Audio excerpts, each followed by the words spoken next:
Adik-adik dan ayah bunda mau dengar cerita kan? Wah, ini mau ngapain? Saya kan mau cerita juga, Opa. Terus kalian Ya mau cerita juga lah. Kak Sam mau cerita juga. Semua mau cerita. Loh, tapi kan kita lagi social distancing.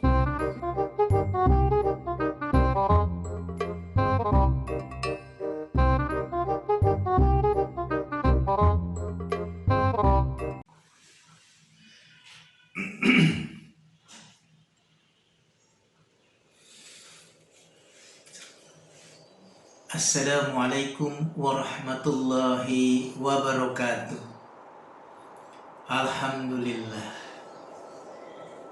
kita bisa jumpa lagi di ceria Ramadan. Kalau kemarin-kemarin Kak Inu, Kak Syam, Kak Rian, dan Opa sudah menyapa, dan ada beberapa cerita yang ditampilkan juga. Insya Allah sore ini pun sambil menunggu waktu berbuka puasa, Opa Agus akan bercerita. Namun sebelumnya pasti anak-anak dan cucu-cucu Opa sudah tak sabar lagi ya nunggu waktunya berbuka puasa. Sampai semua acara yang ditayangkan televisi tidak ada lagi yang menarik kecuali satu, azan maghrib. Dan bagaimana puasa kalian? Ya, pasti tahan ya. Pasti selama berpuasa tidak nakal, tidak merepotkan ayah bunda, ya, juga tidak menakali adik, tidak mengganggu kakak, ya. Karena dalam berpuasa itu bukan hanya menahan lapar dan dahaga saja, tapi juga kita harus menahan hawa nafsu, nafsu amarah, nafsu dengki, nafsu berbohong, ya. Kalaupun hanya sedikit saja atau hanya tidak sengaja saja, apalagi diniatin, itu tidak boleh. Misalnya tadi ayahnya menyuruh, nah, coba ini pindahkan di dapur. Lalu kakak tidak mendengar, malah kakak main terus. Ditanya sama ayah, gimana kak? Sudah diantar? Sudah disimpan di dapur? Sudah ya. Padahal belum. Itu tidak boleh. Itu juga berbohong. Ya. Atau ditanya sama ayah atau sama bunda, sudah gosok gigi belum tadi di kamar mandi? Sudah. Padahal malas. Itu berbohong. Tidak boleh, ya. Jadi di dalam Ramadan kita bisa banyak berlatih, banyak bisa berusaha menahan diri dari hawa nafsu. Adiknya ambil mainannya atau kesenggol tidak sengaja, marah, jangan marah. Bilang, ih adik, kakak terganggu deh. Gitu aja bisa ya. Adik juga jangan ganggu kakak, ya. Jadi dengan suasana yang seperti saat ini, ngetrennya COVID-19, ya, distancing. Ya, social distancing, dan apalagi sekarang PSBB. Wow, semua di lockdown, ya. Tidak boleh naik motor berdua, bicarakan satu. Tidak boleh duduk di depan di mobil ya, nanti ketabrak oleh mobil. Tidak boleh duduk di depan ya, maksudnya duduk di jok depan berdua kan ya, satu di depan satu di belakang ya, sampai ayah di belakang, ayahnya setir mobil, bundanya di belakang duduk kayak ayahnya kayak supir taksi ya. Sabar ya ayah ya. Nah dalam hal seperti ini kita harus mencermati dan kita harus bersabar ya. Tapi kalau begini terus kan kita jadi nggak bisa sabar gitu. Malah ada temannya opa di itu kirim pesan, iya aku dibantu ya, dikasih sembako, tapi kan kontrakan siapa yang bayar? Siapa yang ngontrak ya? Iya kalau ngontrak ya tinggal ya. Iya, jadi semua itu harus dimulai dengan bersabar ya nak ya. Setiap hari mewarnai gambar lagi, setiap hari belajar di HP lagi, Insya Allah dengan kita bersabar kita akan dimuliakan oleh Allah Subhanahu wa Ta'ala.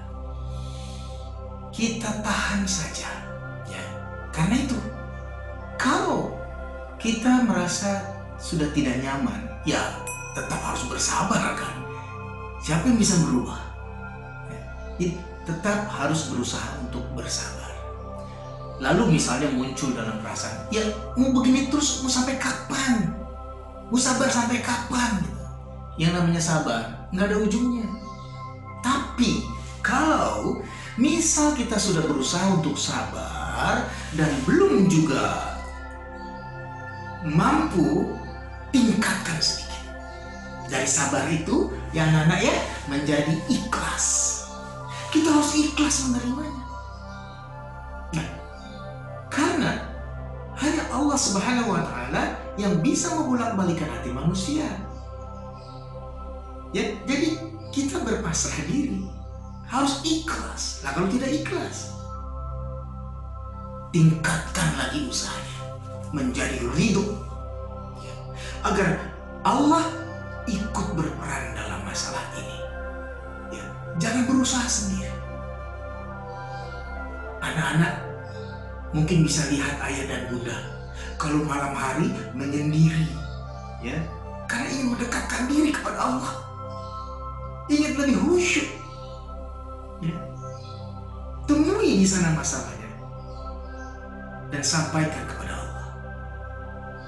Tapi setelah tadi sabar, ikhlas, kemudian ridho, agar hablum minallah, urusan kita dengan Allah itu benar-benar merasa menjadi lurus, seakan-akan tidak ada halangan lagi. Sampaikan apa yang menjadi masalah dalam hidup kita dan dengan rendah hati kita sampaikan kepada Allah Subhanahu wa Ta'ala. Ya, tadi udah apa? Sabar, kemudian ikhlas, lalu ridho. Ternyata masih gimana gitu perasaannya ya. Tingkatkan lagi. Setelah tadi sabar tidak mampu, menjadi ikhlas masih gundah, lalu ridho masih ada ganjalan, istiqomah. Yakin bahwa kita sudah dalam posisi yang seperti ini ya. Siapa sekarang yang bisa keluar dari posisi ini ya? Kalau hanya ada lockdown, kalau hanya ada discharging ya, peringatan-peringatan, info-info ya, itu sebenarnya hanya peringatan. Yang bisa menyembuhkan semua itu adalah dari hati, nurani, dan pikiran kita sendiri. Kalau memang pengen sehat, ya sudah, tidak usah keluar. Ya. Tapi kan bukan berarti tidak keluar sama sekali. Ya. Tapi setelah tadi sabar, apa tadi? Ikhlas, ridho, istiqomah, masih juga tidak tahan, pasrah. Tapi tetap gunakan lagi cara yang satu ini, TAHAN, tahan ya, tahan, insya Allah. Kalau kita tahan apa saja, insya Allah bisa teratas. Karena hanya Allah yang bisa mengulak-balikan hati manusia. Kalau Allah sudah katakan kun fayakun, maka terjadilah. Nah, anak-anakku sayang dan cucu-cucu Opa, untuk sore ini Opa punya cerita. Ya. Opa ada ingat ada satu kisah tentang Abu Nawas. Abu Nawas adalah seorang yang sangat jenaka, yang sangat disukai oleh raja. Ya. Kenapa disukai oleh raja? Karena ia selalu menghibur raja. Terkadang yang menasehati raja, bahkan terkadang memberikan ide-ide yang tidak masuk akal. Tapi terkadang justru ide-ide yang tak masuk akal itu bisa digunakan dengan baik kalau kita arif. Nah, jadi ceritanya Abu Nawas saat itu sedang entah di mana. Lalu raja sedang pergi menuju sebuah kota.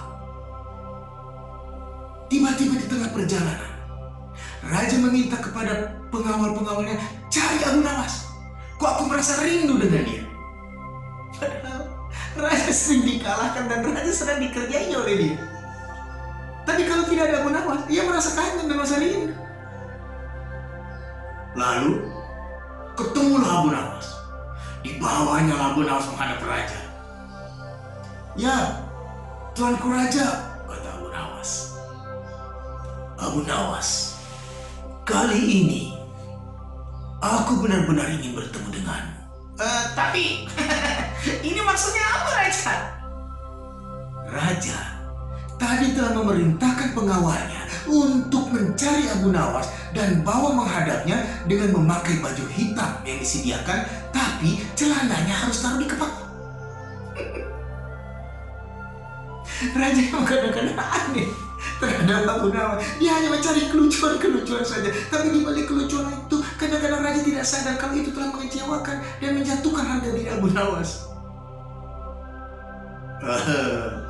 Ya baguslah kau berpakaian seperti itu. Aku suka, kata raja. Baiklah raja, aku telah berdoa kepada Allah agar engkau mendapatkan berkah dan mendapatkan syafaat dari Allah Subhanahu wa Ta'ala. Panjang umur raja. Baiklah kalau begitu, aku akan segera melanjutkan perjalanan, kata raja. Raja kemudian pergi meninggalkan Abu Nawas. Orang-orang yang berkerumun bingung. Abu Nawas, mengapa kau menasihati raja macam tadi? Sedangkan kau telah diperlakukan seperti ini. Kalian tidak tahu. Aku itu berdoa ikhlas pada raja itu. Raja yang cuma sukanya terhadap harta dan kekayaan. Sambil pergi meninggalkan tempat itu Abu Nawas. Nah, secara diam-diam orang yang tadi mendengar, dia lari kepada raja dan dia mengejar raja. Dan dia mengatakan kepada raja, Raja. Mungkin dia mau cari perhatian raja. Mungkin kalau disampaikan dia akan mendapatkan hadiah dari raja. Ada apa? Raja, tadi aku mendengar langsung. Abu Nawas telah mengatakan bahwa kau adalah raja yang sangat suka akan harta dan kekayaan. Benarkah Abu Nawas berkata begitu terhadapku? Iya raja, kata orang itu. Lalu kau ingin tahu? Iya raja. Benar, Abu Nawas telah berkata jujur. Orang itu bingung. Maksud tujuannya mungkin mau memfitnah atau mau mengatakan sesuatu supaya dapat pahala, dapat hadiah. Tapi pada kenyataannya raja malah berkata, Abu Nawas berkata jujur. Nah, oleh karena itu, anak-anakku sayang dan cucu-cucu Opa, sebentar lagi udah mau maghrib, beduk dan berbuka Ya, insya Allah besok, lusa, selama bulan Ramadan, Opa Agus, Kak Inu, Kak Rian, dan Kak Syamsul insya Allah akan kembali hadir bercerita dalam ceria Ramadan. Jadi pesan dari cerita tadi, anak-anakku dan cucu-cucu opa saya, teruslah berbuat jujur dan menjadi orang yang baik, soleh dan soleha. Pesan opa yang berikutnya, selamat berbuka puasa. Wabillahi taufiq wal hidayah. Wassalamualaikum warahmatullahi wabarakatuh.